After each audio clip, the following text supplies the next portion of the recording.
From years of anxiety to warrior and mentor, Bradley Robinson created the Anxiety Project to help you end your anxiety naturally. Let's mold the new you and let's end anxiety together. Hello and welcome to episode 135 of the Anxiety Project podcast. I am Brad Robinson. Today, I'm talking about trauma. I'm talking about how trauma is stored within us and those highly emotional memories that play out in your mind and what's there in the unconscious mind that is keeping you up at night, and how do we resolve those traumas, those moments in our lives. But before I get into that, I want to go over your comments on last week's Q&A episode, which you guys found it to be really useful, and I always love answering your questions. And Vic93 leaves a comment saying, I really connected with what you said about choosing whether or not smoking weed is right for you.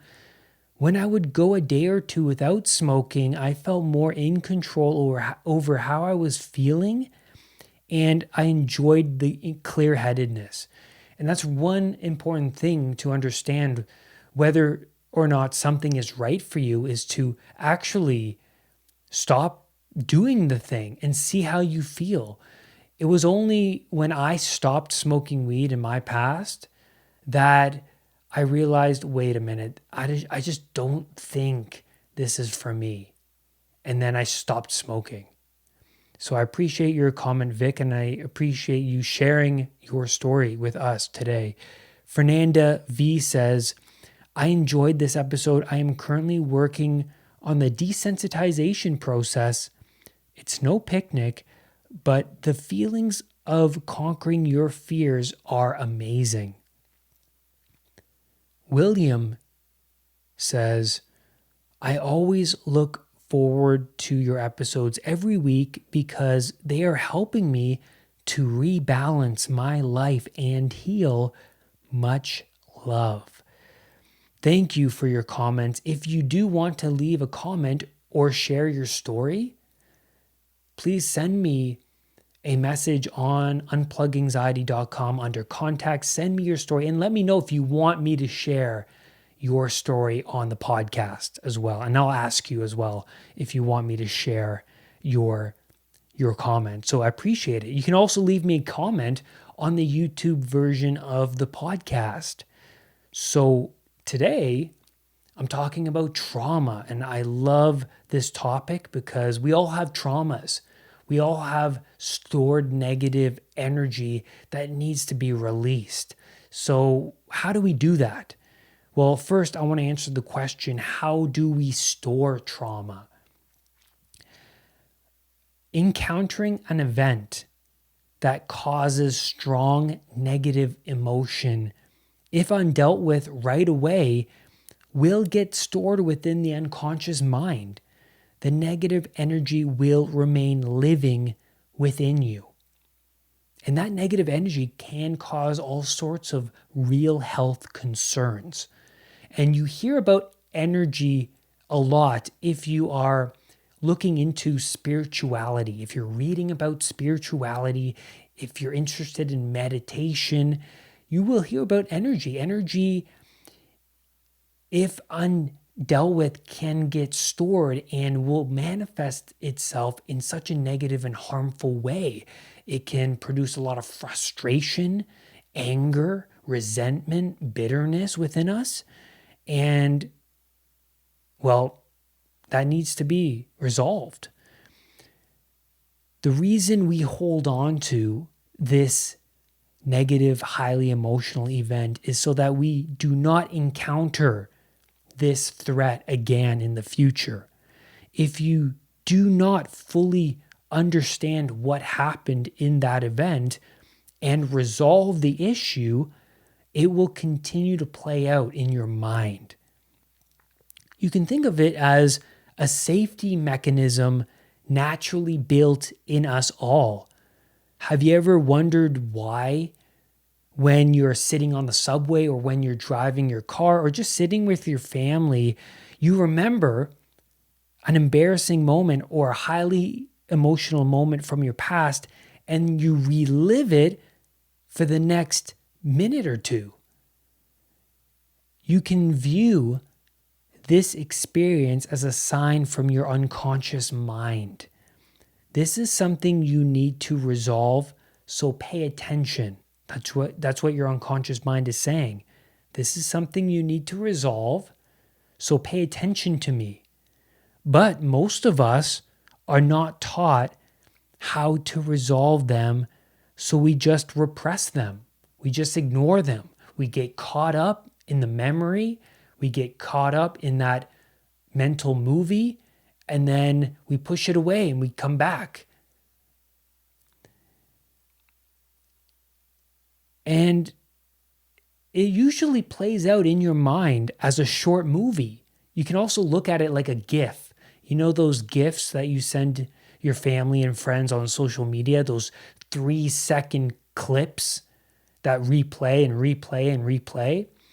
That's what's going on in your mind. Your mind is replaying the height of the trauma that you're remembering, the height of the moment, right? Maybe you're sitting in class and something embarrassing happens to you, right? You play out that clip of that moment, the height of that trauma. Maggie came to me, my fiance. She is a vet tech. And that job is tough because she has to deal with animals every day. She loves animals, but it's tough because there's a lot of stress involved with the clients, with the animals, and even with with putting them down. It's very, very stressful. And she's a tough woman. And so Maggie came to me one day and she said to me, I had something happen today at work. I want to talk about it. It was really stressful. I made a mistake and it really bothers me.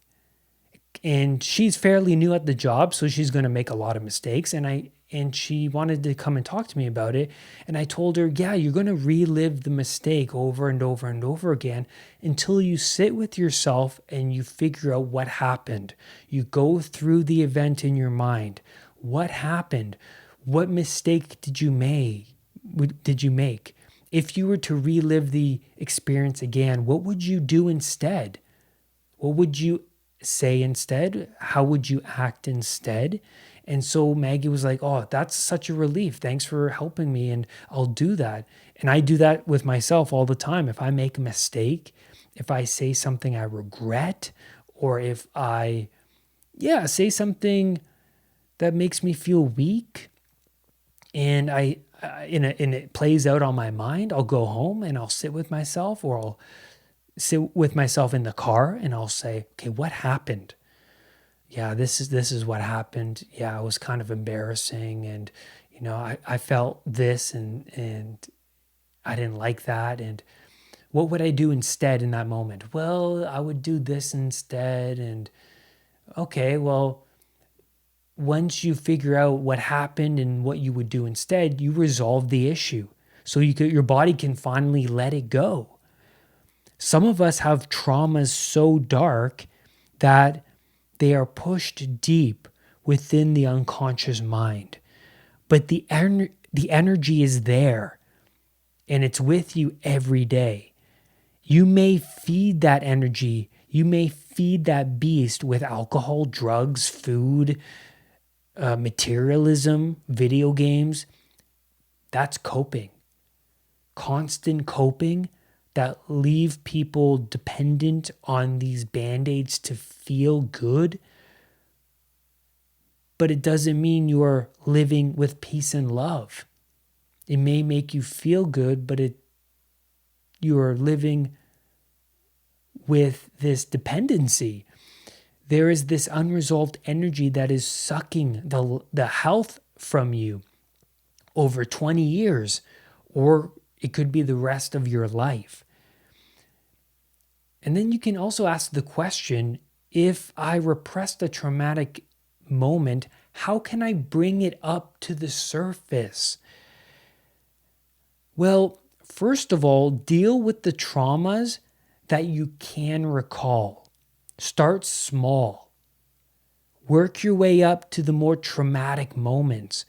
When you begin to resolve events, then other events that you didn't know about or forgot about will come about. I always use this analogy or metaphor about the glass being full of water. Say somebody is walking around with a lot of baggage from their past, a lot of traumatic moments, and their glass is overflowing with water. The water is all that baggage, right? And so any other water that you pour into the glass, it will overflow, right? That's why the person is so sensitive. That's why the person is so reactive and angry and bitter. And so when that person starts to resolve their traumatic memories and resolve some of their past, they're slowly emptying out the glass of water, right? And then within that glass of water, new things bubble up to the surface. New events that they forgot about bubble up. And then when they resolve those events, they start to feel lighter and lighter and more relieved. So start small and build on this bravery to confront these events, right? You confront an event that caused you strong negative emotion. That's difficult, but you release that from the body and then you start to feel lighter and more confident that you're able to resolve the more difficult and traumatic events from your past. Because you have to relive those traumatic moments in order to resolve them. And I'll get into that in just a bit. But first, I want to read a passage from this powerful book called The Body Keeps the Score. And the author is Bessel van der Kolk. And I highly recommend you read this book. It's all about trauma, how we store trauma, and how we can relieve ourselves of our baggage. So I want to read a passage here. In order to regain control over yourself, you need to revisit the trauma. Sooner or later, you need to confront what has happened to you, but only after you feel safe and will not be re-traumatized by it. The first order of business is to find ways to cope with feeling overwhelmed by the sensations and emotions associated with the past. He also says, if we want to change post-traumatic reactions, we have to access the emotional brain and do limbic system therapy, repairing faulty alarm systems and restoring the emotional brain to its ordinary job of being a quiet background presence that takes care of the housekeeping of the body, ensuring that you eat, sleep, connect with intimate partners, protect your children, and defend against danger. Now, this is really interesting. He talks about limbic system therapy, and he's talking about the unconscious mind, but also the amygdala, which is in your unconscious mind. And we have to show the amygdala that the threat is dealt with and that there is no longer a threat present. So in order to let go, you must attach safety around these particular events rather than fear. The traumatic event is usually linked to physical sensations like chest tightness, body pains and zaps, headaches, body tightness. When the event is released, the symptom typically follows, and the person usually feels lighter and a weight has been lifted from their shoulders. That's usually the case, especially when I would work with my clients to relieve them of their past traumas. I would see a change in them right after the meditation, right after the exercise. Now, I want to read another passage from The Body Keeps the Score. He says, back in 1893, Pierre Janet, the first great explorer of trauma, wrote about the pleasure of completed action, and I regularly observe that pleasure when I practice sensory motor psychotherapy and somatic experiencing, when patients can physically experience what it would have felt like to fight back or run away. They relax, smile, and express a sense of completion. And I love that word, completion, right? It's resolved. They resolved it.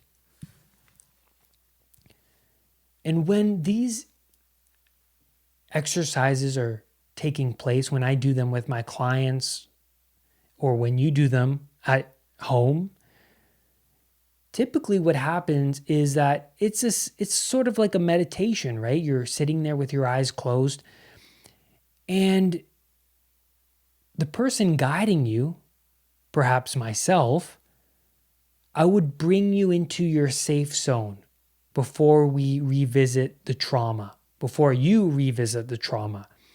At the beginning of the meditation, usually I would bring you to a safe space before bringing you to the traumatic moment. And because you're doing this voluntarily, you're activating new circuits in your brain. And these new circuits override the old traumatic ones, the ones that are very sensitive, the ones that are linking the event to threat. And in my anxiety project program, I have a releasing trauma audio included in the program that guides you through this very exact practice. Very, very powerful. And I did this practice throughout my recovery. I did this practice to all of the traumatic events that occur in my life. And you can also start to deal with these traumatic events just by writing about the event. Understand what happened. You may find, which is usually the case, that the mind generates solutions to why this event happened and how you managed to get yourself in that scenario. And you understand yourself more. Maybe you were naive to get yourself into that scenario. Maybe you were foolish. And this allows you to be more aware of your mistakes. Maybe you were betrayed by somebody close to you. And then now you can be more aware of their mistakes, right? Because there's that part of you that is hanging on to, clinging to the past. A part of you is stuck in the past, holding on to it because there's a part of you that doesn't understand what happened, how you got yourself in that scenario. And your unconscious mind is constantly reminding you to resolve it, to understand, hey, Brad, pay attention to me. I want you to pay attention to me because I want you to resolve this issue so that you don't fall into this trap again in the future. Remember, it's a safety mechanism built in all of us. And that's where I'm going to leave you on today's episode. Thank you for being here with me today. I'm so grateful for your comments. If you haven't already, subscribe to the YouTube channel. I post videos on there weekly. And lastly, do not let anxiety define who you are. I will see you on the next podcast episode. Bye for now. Brad's Powerful Anxiety Recovery Program is now available at unpluganxiety.com. The Anxiety Project program is downloadable and puts the power of anxiety recovery in your own hands. Visit unpluganxiety.com for more details. Recovery starts now.